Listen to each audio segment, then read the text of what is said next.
Hey YouTube, this is Real Baz. I'm recording this intro through doing this, and I gotta say I got pissed at some parts. I'm gonna preview some parts right here. Shut up, you sarcastic bitch. You don't know where I came from, so why don't you shut up, sit down, and fuck off. Oh, actually, to answer that, yes, I can. But, the main point of this is I'm trying not to be racist throughout this whole thing. If it sounds racist, it's not. Don't take it with a grain of salt if you're one of the racist type. And if you guys do enjoy, please like, comment, subscribe for more on YouTube. See you later. Doses. Why do you always make such horrible decisions in horror movies? It's not cool to split up. Okay, you guys know the saying, black people die first. Nah, but seriously, all jokes aside, splitting up would be a good plan. It isolates the killer. It would, you know who the killer is if instead of just staying in a group where you're all potentially gonna get killed. Why do you freak out when black people are cast to play white fictional characters?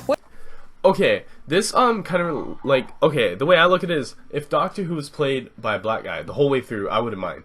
If it was played by a white guy like it was, and then just jumped straight to a black guy, it's just one of these things does not look like the other. Like, why would you do that? And also to add on to that, I don't freak out about it. Just, yeah. What's the big deal if Idris Elba plays James Bond? I would go see it twice. Wow. Okay, so a quick snippet. Here's a picture of Idris Elba. Sorry if it's too quick, but that's the guy, he looks like he could play James Bond. I mean, yeah. British accent, go right ahead. But, again, going back to the one of these things does not look like the other. It just doesn't fit in. It's been Sean Connery, it's been I don't know all the people, but it's been all white. You just can't jump straight to black guy. It just doesn't work. It's just, sorry. Why is a big butt and big lips considered attractive on a white woman, but they're unattractive on a black woman? I'm glad this chick brought this point up, because, to be honest, I don't consider that stuff attractive on people. To be honest, I look at the personality. I'm such a man. No, I do look at the personality, but if I look for a girl's attractiveness, it doesn't matter who it's on. It's just if it's nice or not. It really doesn't matter who it's on. So yeah, sorry. I don't really think Miley is the one who created twerking. Really? Miley, okay, Miley, I don't care if she invented twerking. I know she didn't, but what the hell? And she's honestly horrible at it. I'm sorry, but yeah, really, yeah, yeah, yeah. Why am I supposed to teach you how to twerk? I don't know how to twerk. You don't have to teach us anything unless you're a dance instructor, dude. Why is it that white people always act as though they have discovered a new trend when people of color have been doing it for virtually years? Okay, I felt like the segment I made before was a little bit racist, but essentially, Silento, he made whipping. It had it didn't have much white people in there, and everyone there was just whipping. And now, when you look at little girls, it's never really white little girls. But it still looks good. I mean, we didn't invent that. We're just adding on to it. You know, we're doing it because we can. Jesus, America. Frick off me. Why is it when a black woman wears her hair natural, it's seen as inappropriate, but when a white woman does, it's praised? Okay, to be honest, I mean, black person versus white person with hair. I just prefer straight hair, but it's okay if your hair looks nice and frizzy like the other girl in the yellow shirt one. She has nice hair. I mean, it probably doesn't wake up like that, but I mean, it still looks nice. And overall, I don't really care about the hair, but it kind of sounds like this girl's salty that white people wake up with better hair than black people and being all frizzy. This is the hair that I was born with, so you wearing it as a trend is not cute. Okay, well then, by that logic, white people who have their hair straight, I mean, I guess that's a trend too, and it's not cute when you wear it natural or try and straighten it. Can you appropriate my student loans? Can you take that off my hands? Wow, not only is it stereotypical, it is racist, guys. Appropriate your student loans. Go look it up on YouTube, man. Oh, actually, to answer that, yes, I can. Why is it that white crime is seen as an isolated incident, but black crime is a representation of my entire community? When we see a story on TV about a white serial killer, I don't automatically assume that all white people must be serial killers too.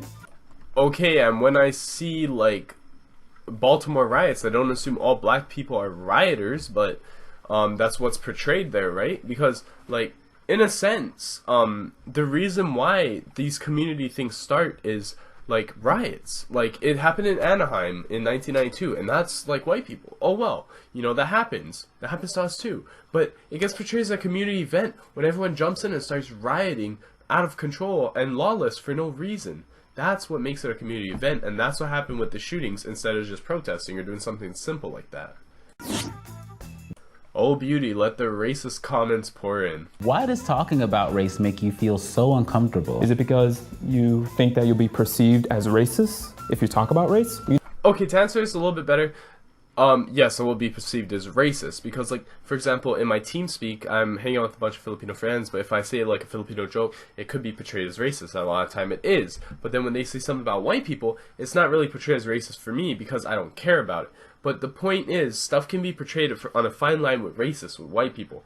No matter which way you look at it, it is true. Don't deny it. You don't really believe that racism is over because we have a black president, do you? Why?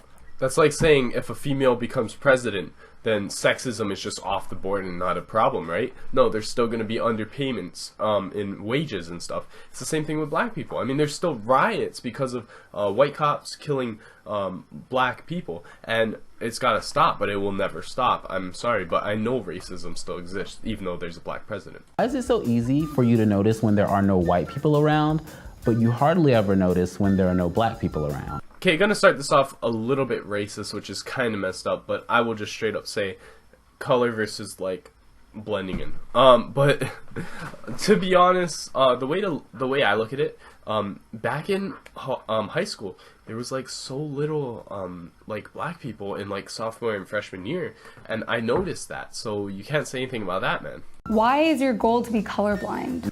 Man, this bitch. When she says she was her goal to be colorblind, it means like we don't look at color.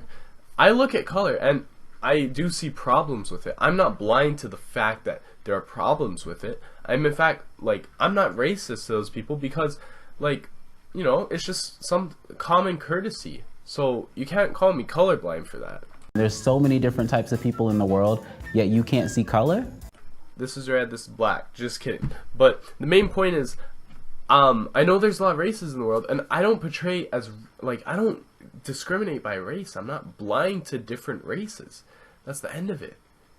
It's really like, it boils down to that, and I don't look at any races differently than anyone else. Okay, now the really racist stuff comes out because they're just going to question everything about white people. Why do you want to say the N-word so badly? If I don't use it, what makes you think you can? Why? Okay, just because you don't say it doesn't mean no one else does it. Because I hear black people go, "What's good?" And like, yeah, they're just gonna substitute with "son."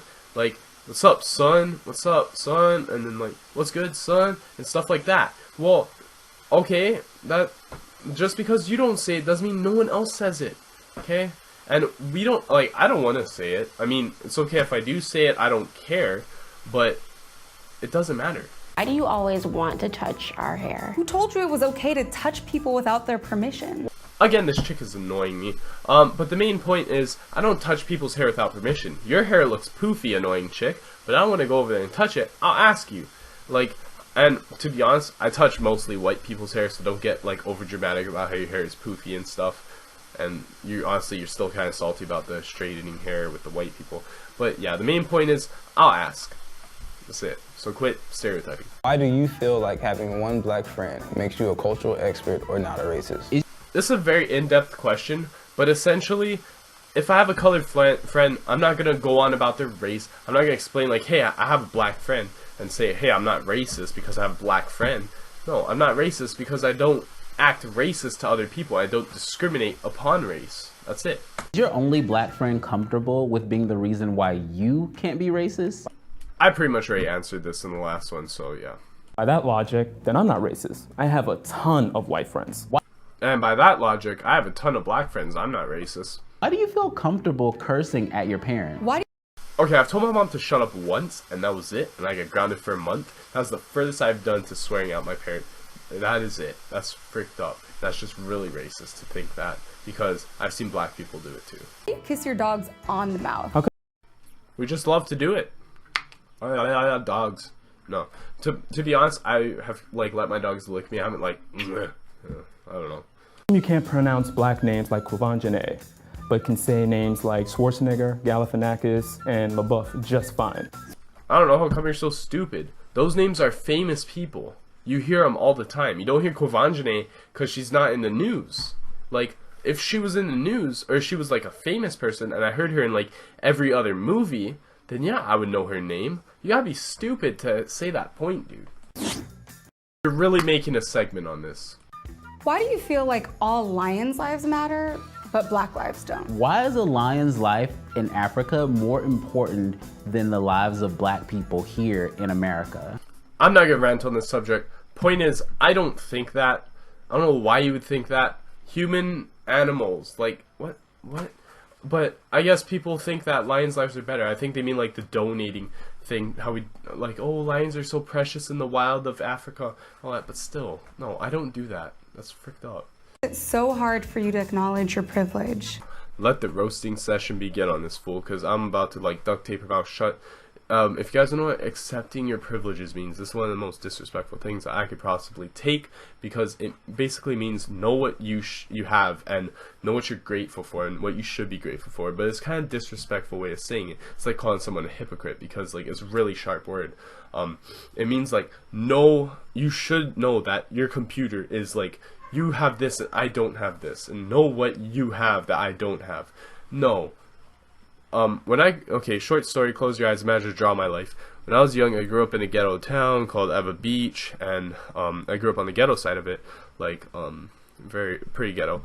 My grandma stayed at home, watched us. My mom worked 2 jobs to keep us surviving because my dad left me. So yeah, you guys can say, oh yeah, dad left, oh well. But then we moved to the Big Island, moved to Washington. Like, I stayed in there for 10 years in the ghetto place. And we moved to Washington, I felt depressed. Moved here, I'm still kind of depressed. And really, you're telling me to respect my privileges? I know what I have. I know I'm grateful for what I have. I'm grateful to have this nice snowball mic. I'm grateful to have this computer. I'm grateful to have this headset. I'm grateful to have this roof over my head. But you don't know where I came from. So why don't you shut up, sit down, and fuck off? How does it feel to not be the spokesperson for your entire race at any given time? I don't know, because I'm kind of trying to calm down after the other thing. But I don't know, because all my friends consider me white, and they basically consider me white for everything. So, like, if they say KKK, they'll automatically picture my face. That's pretty much it. I am the spokesperson for that race to my group. So I can't answer your question, man. Sorry. Must be nice. Shut up, you sarcastic bitch. Wow, so some of the stuff said in this video was really racist, but I'm not gonna go on. Just this video was it, and hopefully you guys did enjoy. I was answering these questions, and they were asked to all white people. I'm a white person, so that's why I answered it. And that's pretty much the end of it. I hope you guys did enjoy. If you guys did, please like, comment, subscribe for more on YouTube. See you later. Deuces!